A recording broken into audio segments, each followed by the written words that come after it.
안녕하세요, 김엔트입니다.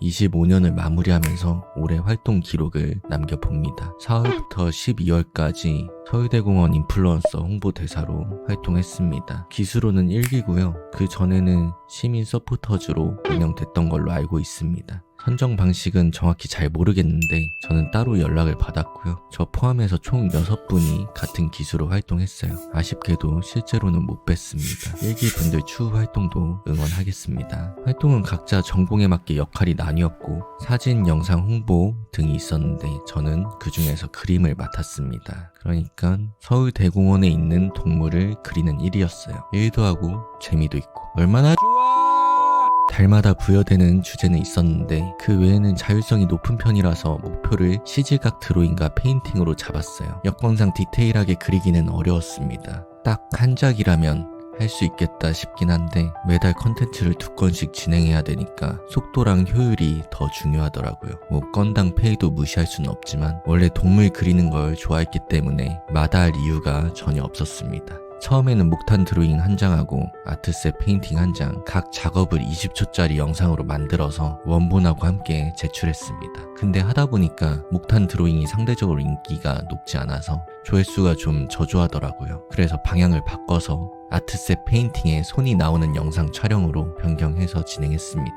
이 결과물들은 서울대공원 공식 인스타, 블로그, 유튜브, 틱톡 등에 업로드가 됐고요. 저도 틈틈이 개인 SNS에 업로드했습니다. 좀 더 해야 되는데 그리고 발달식이랑 해단식이 있었는데 수업시간하고 겹쳐서 참여를 못했습니다. 그래도 위촉 장이랑 기념품 전달해 주셔서 감사합니다. 전체적으로는 온라인으로만 진행된 활동이라서 경성 크리처 때처럼 큰 에피소드 없이 잔잔하게 흘러갔습니다. 분량상 에피소드까지는 아니어도 하나 쥐어 짜볼까요? 그림.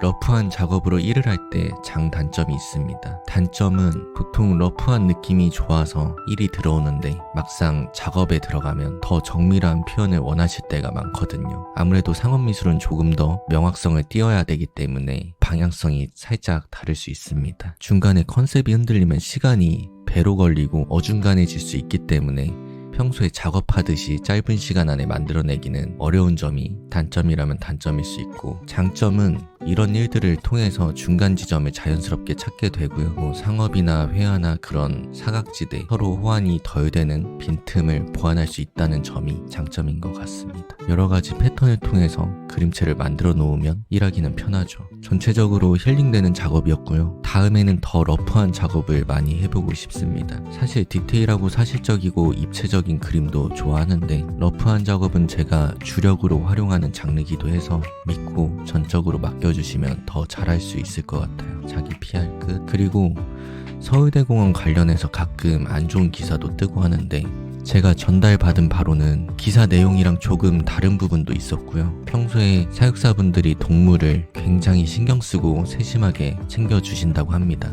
이슈가 있었을 때는 저도 한 마음으로 속상하더라고요. 서울시에서 이렇게 다양한 시도도 하고 관리도 하고 있는 만큼 긍정적으로 봐주시고요. 봄이 되면 봄나들이로 서울대공원 한번 들려보시길 추천드릴게요.